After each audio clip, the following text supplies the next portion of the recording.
Good morning, everyone. Good afternoon, good evening, depending where you're logging in from around the world. Welcome to the second edition of our Guest Experience Benchmark live webinar. I'm here with my colleague Bruno, the sales engineer here at Review Pro, and also the mastermind behind the quarterly benchmark reports that we release from Review Pro Reputation. My name is Jessica Kurtz. I'm the global product ambassador here at Review Pro, and we wanted to bring you this second edition of our guest experience benchmark live because the first one we did last quarter was a huge success. We had unbelievable data to show. We had fantastic questions at the end of the session, and we decided to bring this back quarterly and also make sure that we extended a little bit of time because last time we said 30 minutes. And let's be honest, there was a lot of good data, there was a lot of good questions. So we're going to try to keep it in 45 minutes, including your questions. Please do have questions for us to address at the end. And yeah, let's see if we can get that in 45 minutes. If not, if you have extra time to stay, we're always happy to extend it a bit more, and you'll have the recording available as well. So before I hand it over a bit to Bruno and go to the next slide, I just want to emphasize the importance, I think, specifically of this benchmark report, Q3 every year, because it does summarize the peak summer season for a lot of regions around the world. Now, we know at Review Pro we have clients all over the globe. I'm not sure if everyone here today is a client or not. But if you are working in hospitality, you most likely had a busy peak season if you were in Europe or in other certain parts of the globe. So I think it's extra important and extra, you know, good to look at the data from the peak summer season because what the guests said and what the guest experience trends show in Q3 really marks the year because it's most likely the highest occupancy for many hotels and regions, most likely the most, let's say, complaints or maybe some, lower staff compared to occupancy. So I always think Q3 is a really good summary to go over, a really good report to digest. So if you haven't downloaded it, I highly recommend it. And if you have, then we're just going to give you additional data to back up that report today. So, Bruno, before we jump over, first of all, congratulations on just releasing the Thank Q3 you. report. Thank you. How many We reports got now? it. It's the 15th, this one. The So, yes, 15th. 15 edition. Yes, yes. Okay, nice. And I think you told me a number last time. How many downloads approximately the 15 Should report? be hovering around 10,000. So, we are 9,500, something like that. So, pretty Okay. good. Pretty good. Yes. That's great to see. Anyway, guys, without my long introductions, we would probably stick to the 45 minutes, so we're going to jump over. But I really just wanted to give that introduction about the summer season because I think, first of all, congratulations to everyone that did just have a busy season. And while you were busy taking care of the guests, we were putting all this data together. So we definitely want to share it, and let's see how you performed. And what I most want you to take away is what we're going to show today. How does it compare to your hotels, to your brand, and to your region? Okay, that's really for me the main takeaway for you is from what we're showing today, what can you improve or where are you outperforming what we're going to show here as global and regional averages? Okay, so we're going to start a bit with online reputation and then we're going to go into surveys for the second part of the session. Okay. So really quick before Bruno explains this evolution that we're seeing here, for anyone who is a Review Pro client, I hope you're very aware of the GRI or the Global Review Index. For those of you who are not or who need a refresher, it is Review Pro's proprietary score. It is our online reputation score that we crafted and created around 15 years ago now, 2009, 2010. And what this score does, it works with an algorithm to give you an understanding of what your potential guests are perceiving at any time that they go visit your property online. So if you're wondering, oh, if my potential guests go to Expedia, Booking.com, TripAdvisor, Google, what is their perception overall? How do they perceive the online reputation of my hotel? And that's what the Global Review Index does with a certain algorithm. But just what I most want to point out about the algorithm is the recency of the reviews. It is not an average, and that is something very important. That is something that really makes our score unique and special. Is we put more emphasis on the recent reviews because let's be honest, all of us as guests, not only hoteliers, we really, really decide on the next trip or we're more impacted on our next travel destination and hotel booking on what the most recent guests had to say about that experience versus someone a couple years ago. So it is a score from 0 to 100. And Bruno, from 2019 to today, what are we seeing here? And it's just really good to see 87 now. Yeah, absolutely. So the first thing that we can say is that the GRI keeps growing. This is probably not in news anymore because we have been saying this for the last 3 years. What is really surprising instead is the strength at which it's growing. And as you said, Q3 is a testing ground for the quality of the offering of the hotels. So if the quality keeps growing in the most testing part of the season, it means that there is really, really a good way of performing in terms of 5 star, 4 star, and 3 stars. What we see this season is that the GRI usually dips a little during August because of the pressure given by higher occupancy. Again, it's the peak season in Northern Hemisphere, so you have a lot of tourist travel, tourist arrivals. But what is really surprising is to see that already in September we got back at 87, which was the peak value that GRI reached during May. This is something that we haven't seen over the past 3 years, but this was something that was happening in the pre-COVID era. So only in the pre-COVID era we had a September that was as strong as the pre-peak season. And this is really important because probably we are getting to a point where we are really normalizing again the performance, the seasonal performance of the GRI. So it is relevant to mention this, I believe. I think that's great to see. So really the takeaway here is how quick we rebounced or globally Exactly. back to a pre-summer global review index. So Exactly. for everyone here as a takeaway, I think it's a good reminder that summer season is summer season for most of for most of the people in the West, in Europe and the U.S. and so on. Um, you already know the GRI might dip. If you can keep it consistent or up, fantastic. But you can already expect it might dip.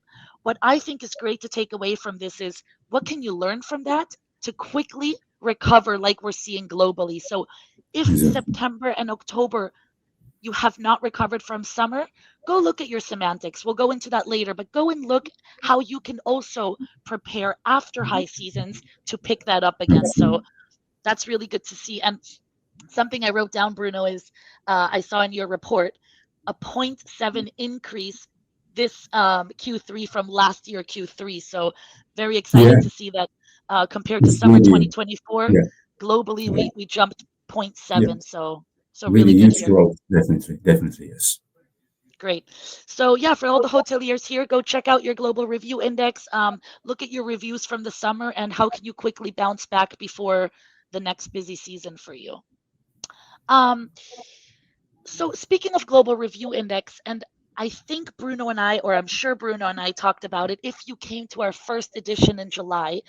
Um, and most hoteliers, if you have a booking.com page, you probably already know this, but booking.com recently, maybe 6 to 8 months ago now, actually, but let's say recently compared to the many years booking.com has been around, also updated their scoring system to something very similar to the Global Review Index.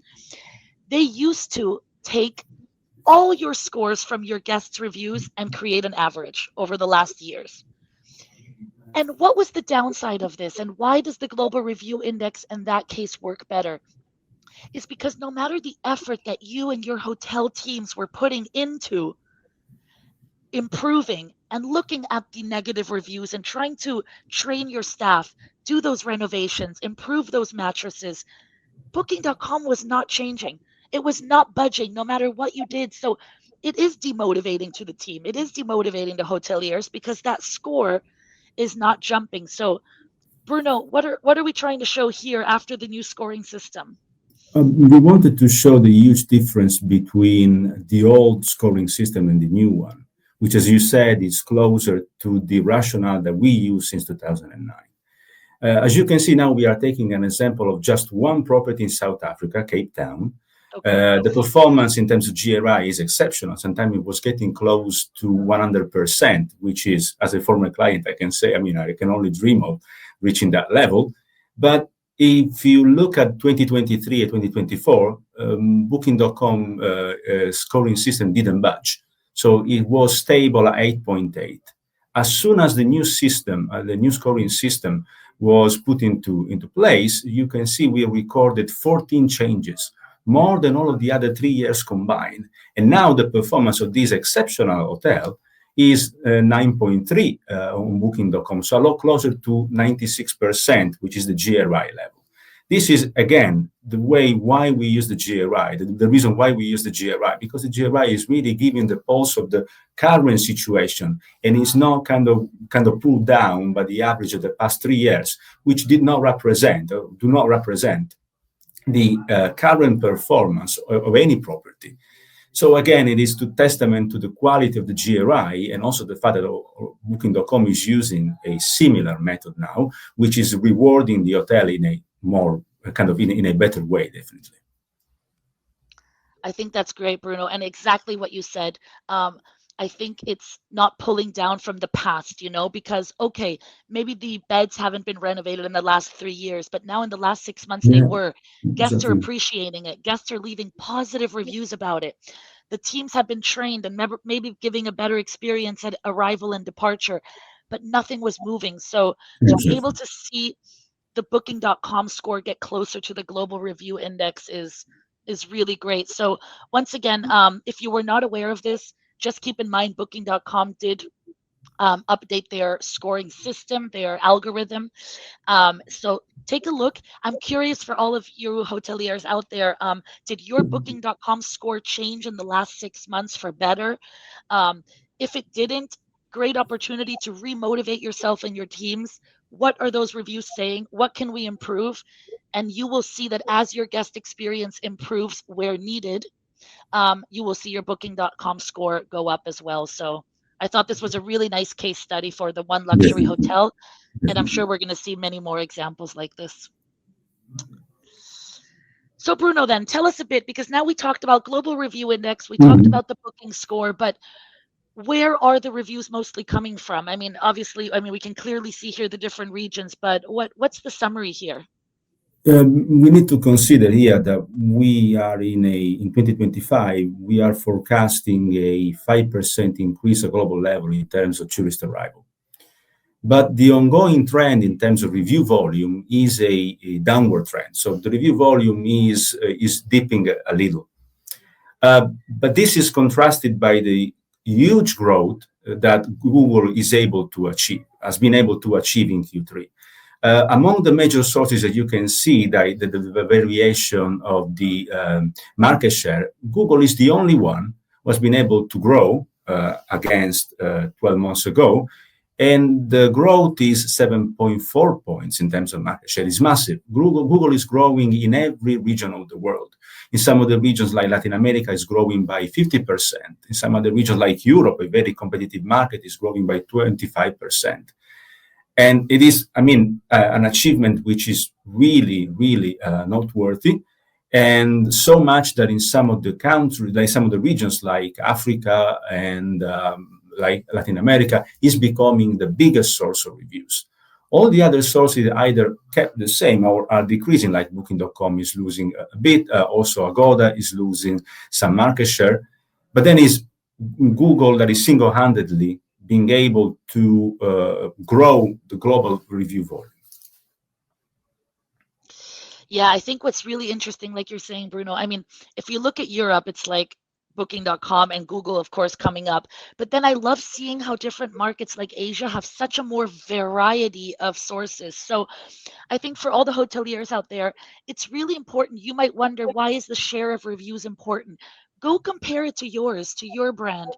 If you are a Review Pro client, on the specific dashboards that you can look at that, because it's good to have a strategy in place. Where are my reviews coming from? Where do I want to encourage guests to leave more?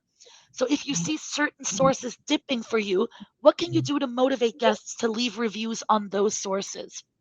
Um, if your team only has time or the resources to answer to certain reviews, which ones am I going to focus on Yeah. based on my share of reviews? So it's good to look at this at different regions, see if it compares for your regions and your properties, and put a strategy in place. We'll go more into that later, but it's important going into 2026 and also Q4 this year to make sure you have a strategy in place for your reviews, knowing your distribution. Where do they come from? Where can you reply? Where can you put your efforts in? And keeping an eye on the ones that are growing, because I mean, I didn't see, there's some new ones in Europe that are coming up. Asia, I love to see how, varied this is. And I think the big highlight is this right here, like Bruno said, right? A 7.4% increase in reviews from Google globally compared to last summer. Um, so just good to keep an eye on there.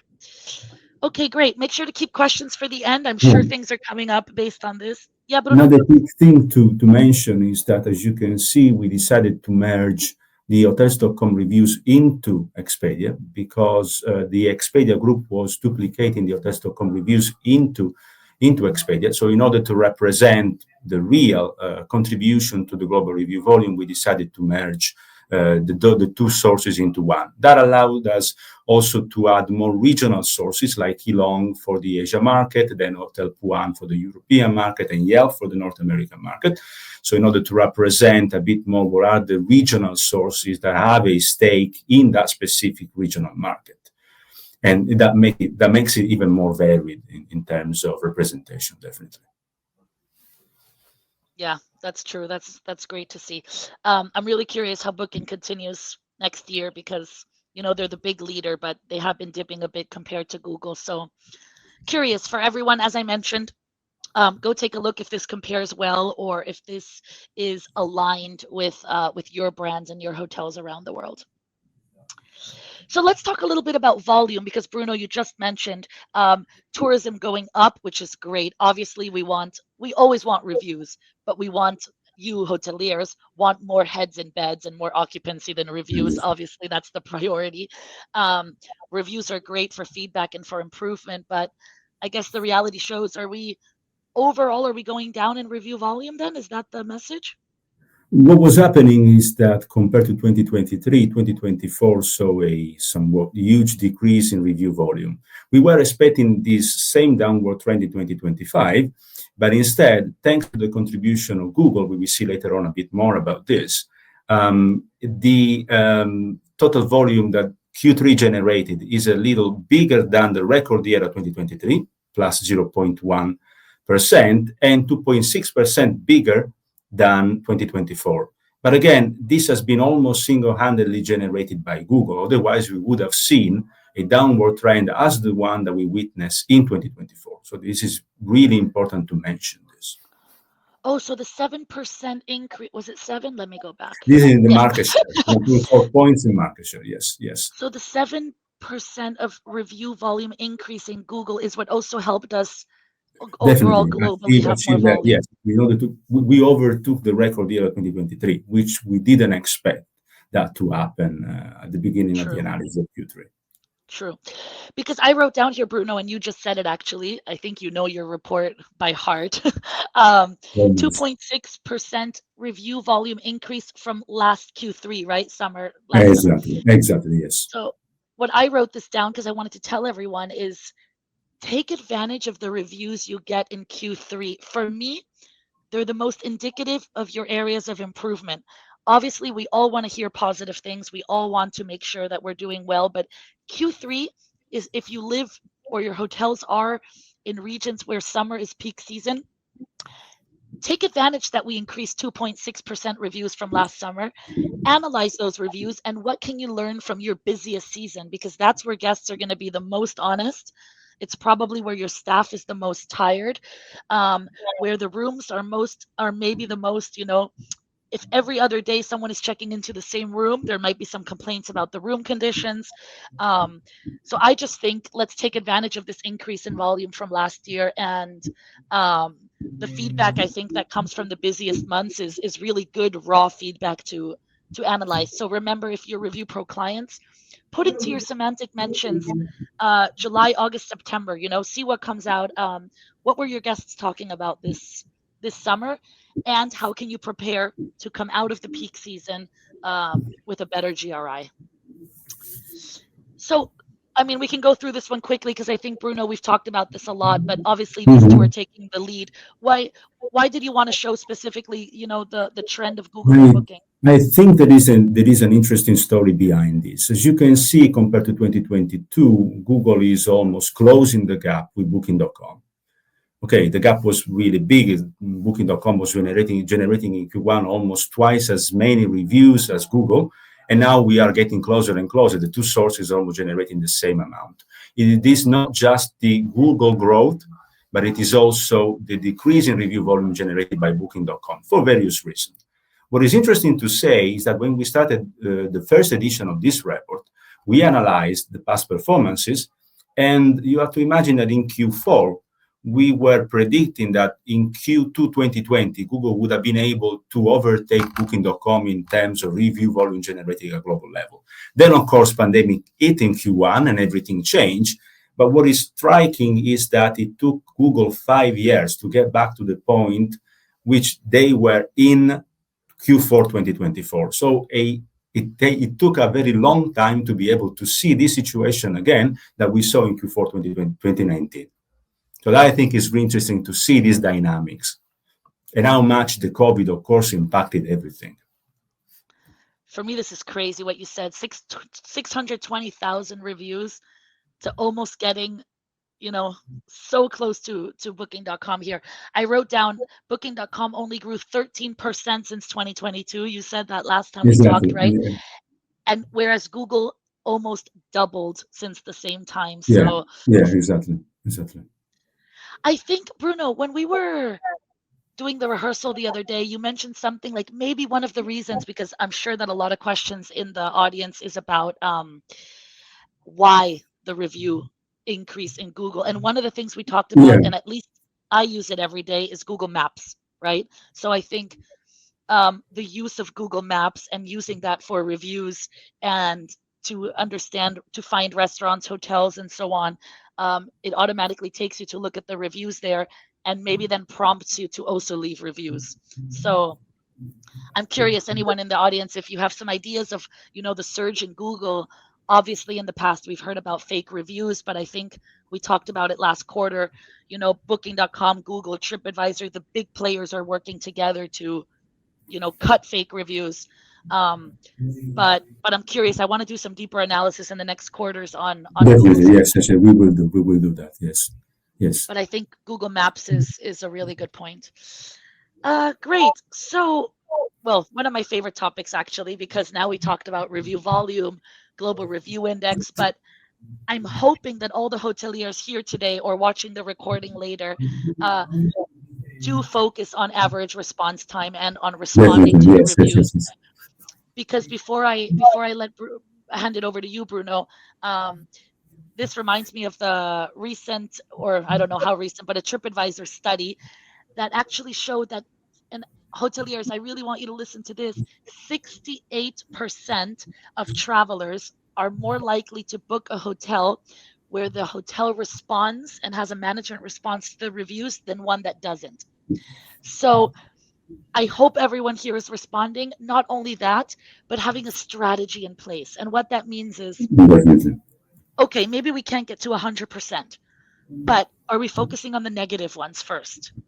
Um, are we, working on certain sources based on the share of reviews I just showed? How does that share of reviews look for you? And where are you focusing your management response on? Um, and in how many days are you responding? Do you have a goal? Because you can also set goals in Review Pro to say, hey, I want my team by the end of the year to have an average response time of 2 or 3 or 4 days. So what is this globally, Bruno? What is this? We are. seeing here is the global performance in terms of days in order to respond to reviews. What is happening is that normally you see that the performance goes following the star rating. So the 5-star hotels are performing better than the 4-star hotels, and the 3-star hotels are performing better. 4-star hotels are performing better than the 3-star hotels. But then we can say, probably thanks to the democratization that the AI is bringing, we can also see that the 3-star hotel are exploiting the new technologies in order to become, in some markets, we will see later on, among the best performance. So they are appending the normal order that you will see, because in the past, that depended on the manpower that the hotels could use in order to reply to reviews. But then the 3-star are effectively exploiting very well this new technology in order to become some of the best. Yeah, I think AI has the biggest part to play in this, right? Yeah, Of, absolutely. of course, hotels are putting more importance to management response, which is great. I don't want to say it's only AI, but I think tools like ChatGPT and other ones, including, Review Pro, we have our AI review responses tool. It has really accelerated and given the hotel the tools to be able to respond in a quicker way, but still a thoughtful answer. And I think that's what's important. And just a recommendation for everyone that is using AI to respond to reviews, two important things I do want to point out. Number one, make sure you are always reviewing the response first. It's still AI at the end of the day, and it's still great to have a human check it, and to make sure you want to add Yeah, anything of your definitely. personal touch, anything like this. So yes, use AI as your co-pilot, but don't make it, your replacement. Make sure that you are still having someone check that. And number two, make sure that if you're using AI to respond to reviews, the team is still analyzing the reviews. You still want to make improvements based on the reviews. You still want to understand the feedback. So we don't want to be scared that because you're using AI, no one is going to analyze the feedback anymore because you're already responding quickly with AI. So make sure that AI is helping you accelerate the tasks that your team should not be doing so that they can focus on analyzing the feedback and improving it, not leaving the comments out. So that is really, really my big takeaway for Yeah. you. It's great to see 2.8, 3, and 3.1 days. This is fantastic compared to 2023. But let's remember to continue analyzing the feedback so we can make those Definitely. improvements. And you have, hopefully, everyone here has a semantic analysis tool where they can really use that. Okay. So what about regionally here? Here we wanted to show the massive regional differences that we have. Europe, on your left, is behaving as we may expect. So with the 5-star performing better than the 4-star, and the 4-star performing better than the 3-stars, though the average time of response is going down. So everyone is improving. North America is behaving exactly in the opposite way. Now we have the 3-star in Q3 2025, which are performing a lot better than the 5-stars, which is really surprising, but even better than the 4-star. So this is something that is not happening just in North America. There are other markets with this normal order that you may expect has become something different over the course of the past 3 years. Okay. And this is why we also wanted to show the Asia market and the Middle East market, because these are other two markets, very competitive markets, where the things are not behaving normally anymore. So again, the 3-star are performing very, very well. That's Yeah, great to see. exactly. Yeah. Here you can see the Asia, which again confirmed itself as the best market in terms of GRI, sees the 3-star hotels being able to reply in fewer days than the 4-star and the 5-star hotels.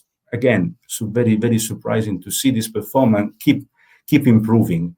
In the Middle East, something different has happened. So the Middle East is characterized by a huge quality in terms of GRI by the 5-stars, and the 4-star and the 3-stars are really in a different level. But in terms of average time of response, the performance again is changing very quickly. As you can see, the 3-star hotels became the best performer alongside the 5-star hotels, and they were the worst performer in 2023.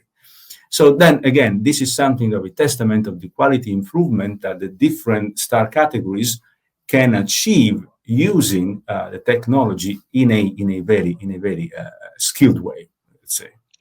Absolutely. And I think, I mean, from all the previous reports, 3 stars, I think it's always the segment I'm the most proud or excited about because usually it means less staff, less budget, less investment. But what they do for online reputation and guest experience is fantastic for me to see. So I Absolutely. love seeing the 3 star data, I have to admit. So just a quick takeaway. I know I just mentioned it as well, but you know, no one is, let's say, no one is ignoring AI. Everyone is using it, whether you're using it integrated, like the feature that we offer, or if you're using an external provider and copy pasting, whatever it is. Um, let's just make sure the real message is do not forget about your data. Still make sure you're looking at those areas of improvement. This is great to take out the mundane task of answering to all the reviews, but make sure your team is then focused on the other things that matter. But I didn't think I was going to see less than 3 days. So I'm really curious where this is going to go because 2.5 days is already crazy for me Yeah, to I see. mean, it's unbelievable, really. So now jumping over after average response time, the department indexes. For everyone that's not aware of these, I think these are really interesting to keep an eye on as well. Many of us, also travelers, of course, when you leave a review on certain sources, you have your overall score and the review text that you want to leave. But certain sources also allow you to give individual departmental scores. So for example, booking.com, it's an option if you want to not only leave a 0 out of 10, but also what about specifically the room? What about the cleanliness? What about the service? And why does this help you, hoteliers? Besides, if you have our semantic analysis tool, these scores also quickly give you a glimpse of which departments are bringing your global review index up and which ones are pulling it down. So, if you're not emphasizing on these departmental indexes, this is your reminder to do so. Um, and Bruno, I mean, down here we see 2023, 2024, 2025. Exactly.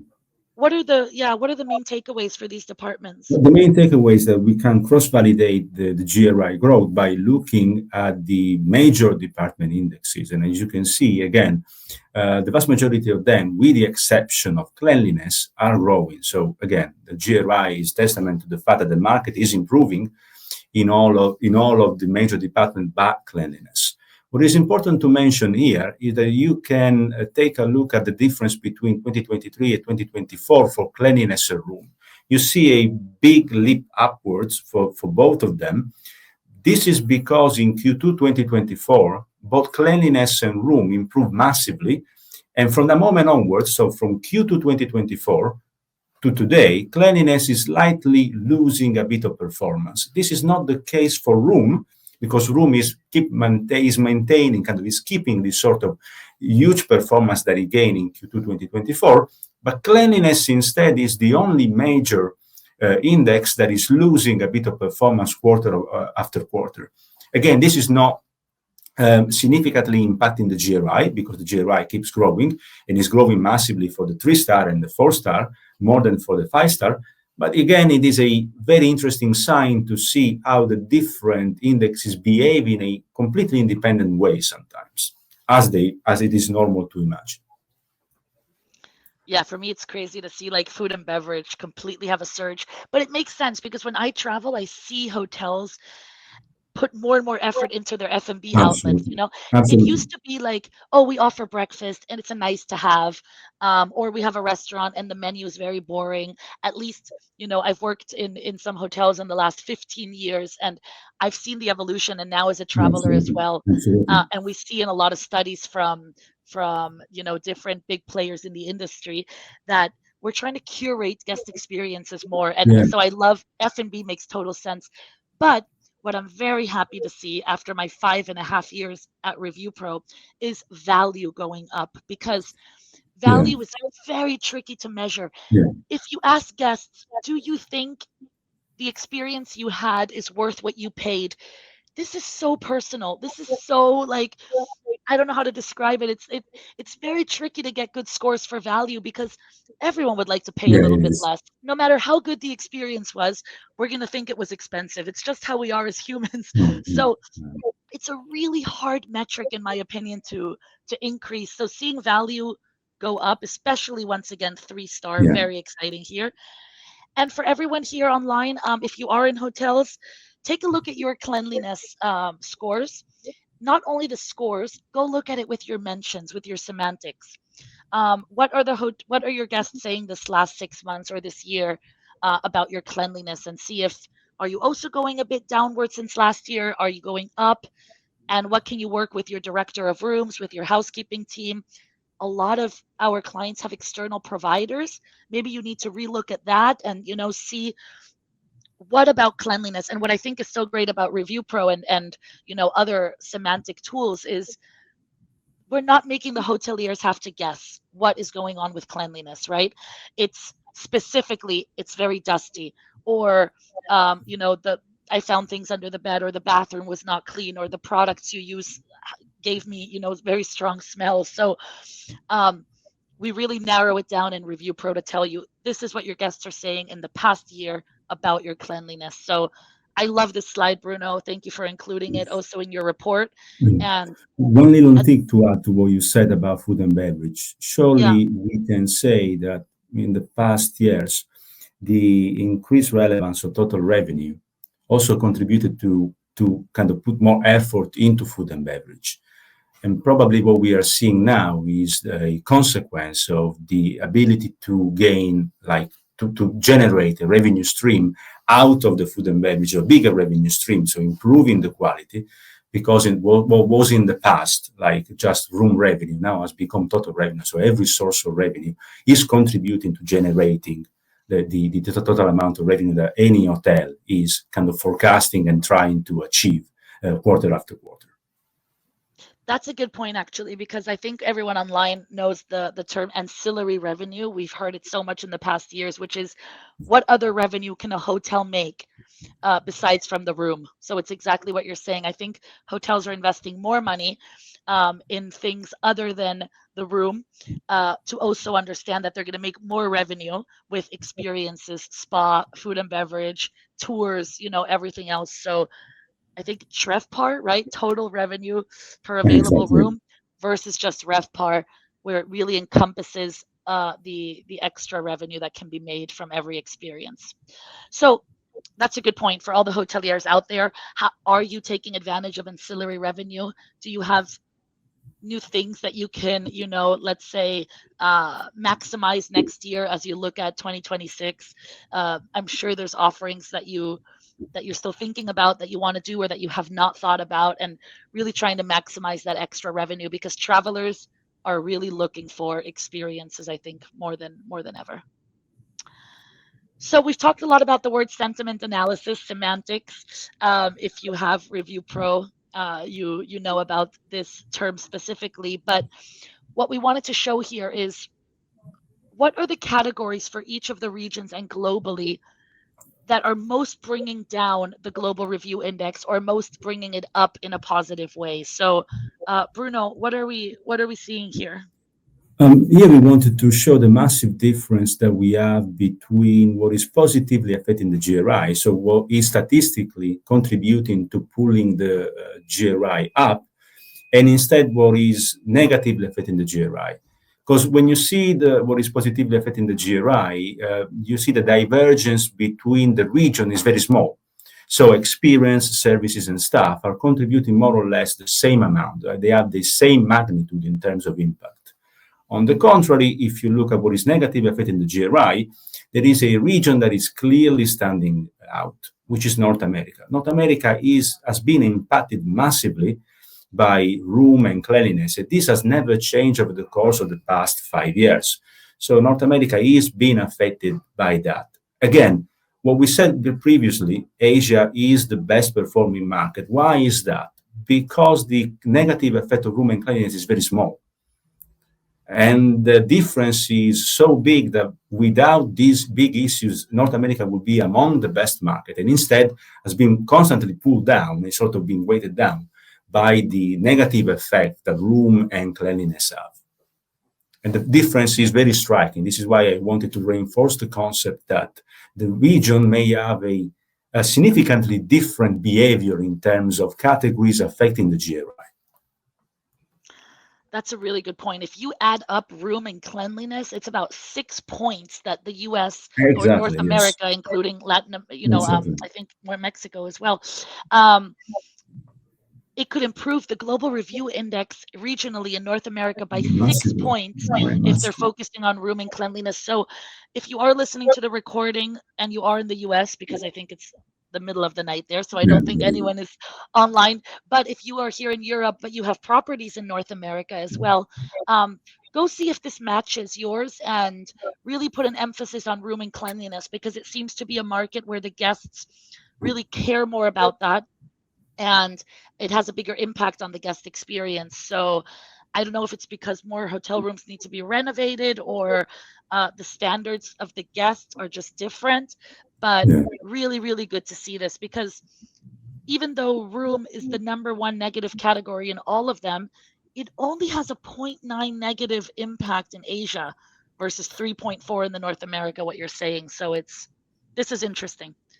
Thank you, Bruno. I think, but it's cool to see experience be the number one because we just talked about it in the previous yeah, slide. yeah, exactly. Guests are traveling for experience. Yeah, The, the room is great.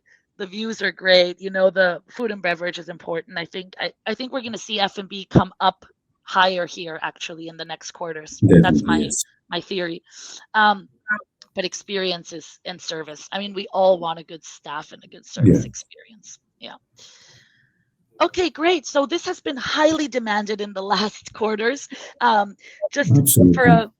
a background for everyone, the first reports did not have survey data, um, only online reputation data, and then we had great feedback from our clients and the people downloading the reports to say, okay, this is great. We love what's going on online, but I want to compare the surveys because that's something so personalized, so internal. Um, Without giving away client data, at least we can give you averages of what's going on because everyone's wondering how long does it take this other client to complete the survey and what is the conversion rate here. So I think we have a couple slides on that to wrap it up, right, Bruno? Yeah, yeah, absolutely. We wanted to show a bit of evolution trends in order to, in a way, explain away a bit better what the report is saying. First off, we analyzed more than 700,000 survey responses, so it is a huge, huge sample that we are looking at here. It's a very significant sample. What we can say in terms of post-stay conversion rate, because as you said, many clients, many readers of the report say we want to know more about surveys, is that there is a slight downward trend in terms of conversion rate. Conversion rate is affected by a lot of things, data entry quality, length of the survey, we will see later on. But again, we can say that there is a divergence between the regions. I didn't represent here Middle East because it would have been too cluttered, but Middle East has a conversion rate of around 8%. So it is in the middle between Asia, which traditionally has a very low conversion rate, around 5.8%, 5.5%, and the other regions.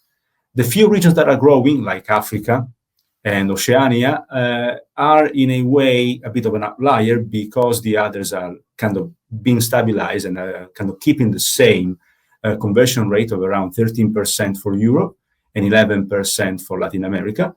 But Africa is growing, and in general, we have an average of 13% at global level. So you can use this to benchmark yourself against this value for 2025 so far. Okay.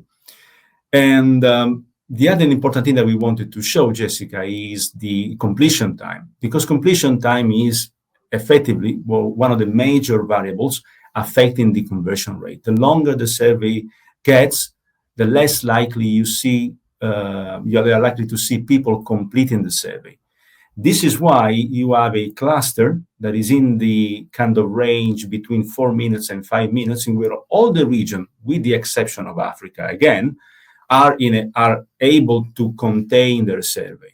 Okay, this is really important because above 5 minutes, we believe that above 5 minutes is in a way detracting to the ability to complete the survey. And you want to have a bigger audience. So you want to have different guest types responding to the survey because you really want to understand what kind of guest experience you're offering, not just to leisure guests, but also to business guests, to solo guests, to group guests. Okay. And here we have a clear outlier again, which is Africa, 8 minutes, which is really kind of something that we didn't expect to see growing so much quarter after quarter.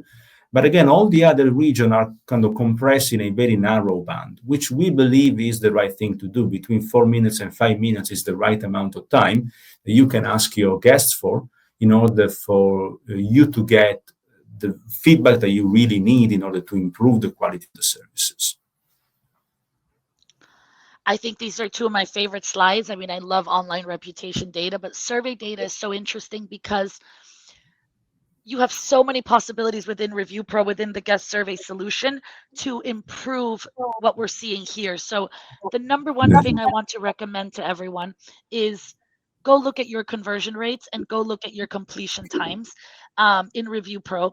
How long is your guest taking to complete a survey on average? You can see that in your Review Pro account for certain time period, for certain hotel groups individually, and also how many guests taking the survey are converting into completing it. You know, how many are actually finishing it from everyone that receives it.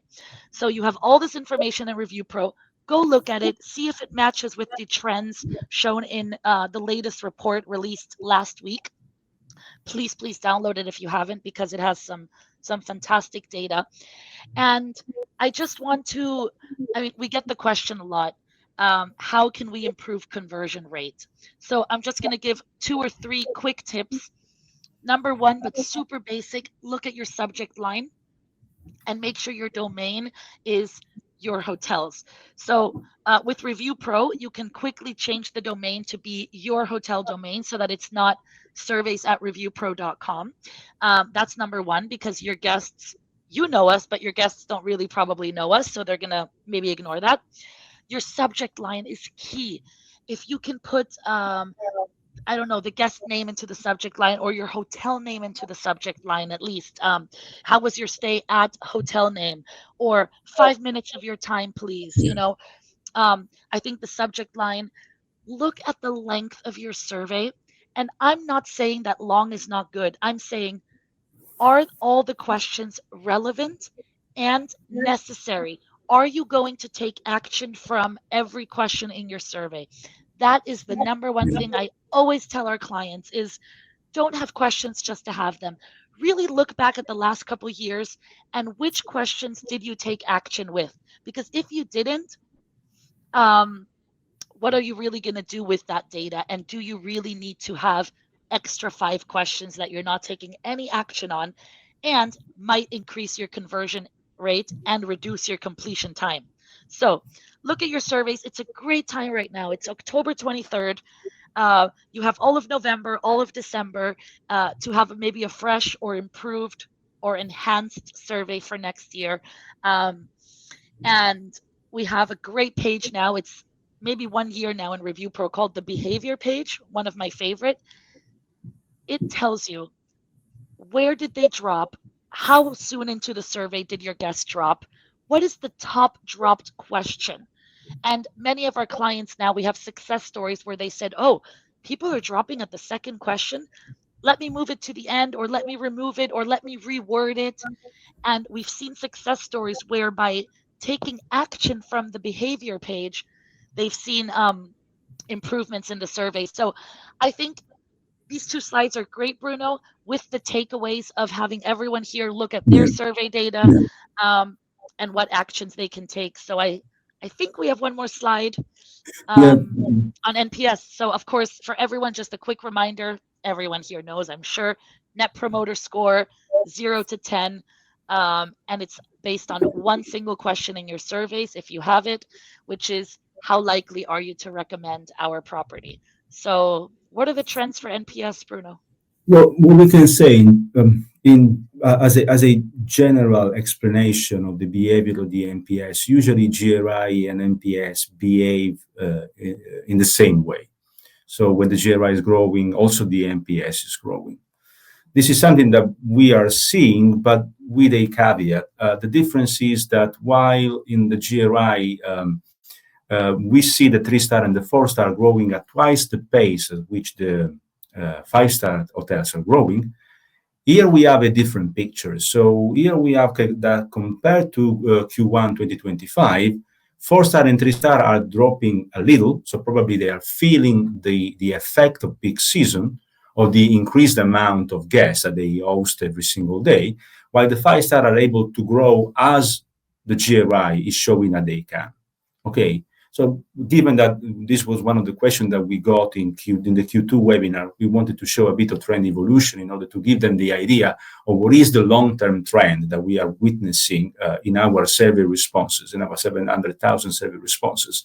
And the picture is a bit more complex than what we see for the GRI. But again, a performance of 54 for the 4-star hotels is a very good performance. I mean, a 57 for the 5-star hotel is, again, a very, very good result. So all in all, we can say that the performance is there, and the 3-star, 4-star, and 5-star have performed very, very well in Q3 2025. That's very, very nice to see, because it is summer season. It is the busiest season of the year for many regions around the world. So to see it go up from Q2 for 5-star and not a huge decrease for 4-star is nice to see. And I think I read somewhere anything over 50 is already a phenomenal NPS in the hospitality industry. Yeah. So really, once again, I know I say this with every slide, go look at your NPS, go see if it's the same regionally or for the individual properties, and find out in your survey if you're asking the guests additional questions that backs up why they would be a detractor. Why would they give you a 3 out of 10? What can we learn from that so that you can convert that hopefully into a passive and promoter in the Absolutely. future? So Absolutely. So in the international literature, you have to imagine that the NPS for the hotel industry hovers around 45. So we here are already above with the 3-stars, 5 points above.